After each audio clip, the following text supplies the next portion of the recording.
इन हालात में सदर ट्रंप ने जो एक्सरसाइज की है दोनों मुल्कों के लिए, क्या वो कंटिन्यू कर सकेंगे?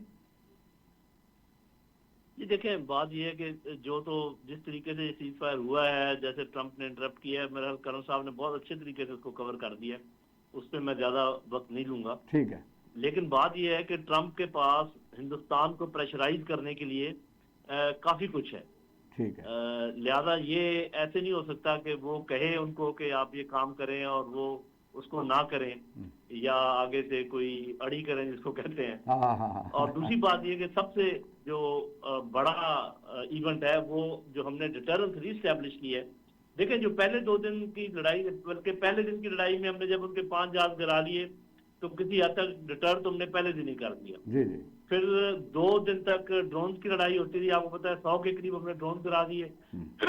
फिर भी एक किस्म का डिटर हो गया। लेकिन चौथे दिन जो हमने काम किया वो सिक्का बंद डिटरेंस है। अच्छा। तो अभी आप ये ना समझिए कि ये जो अमन है ये ट्रंप की वजह से है या किसी भले मानसी की वजह से है हिंदुस्तान की, ये पाकिस्तान के ताकत के मुजाहरे की वजह से है। अल्लाह ताला की मदद की, हमारे मुजाहिदों की काविशें की, और पूरी कौम जिस तरीके से साथ खड़ी थी उसका समर है।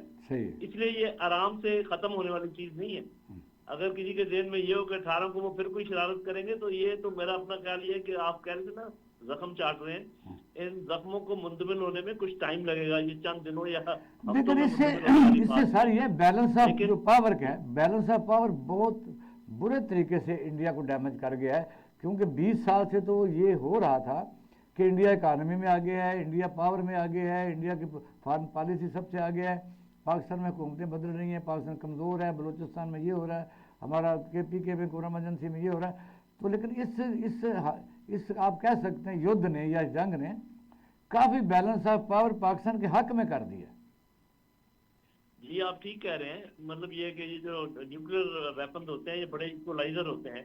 कोई छोटा मुल्क भी हो तो वो ये काम कर सकते हैं, हमने करके दिखा भी दिया। क्योंकि लिमिटेड वॉर में छोटे मुल्क को कोई डिसएडवांटेज नहीं होता।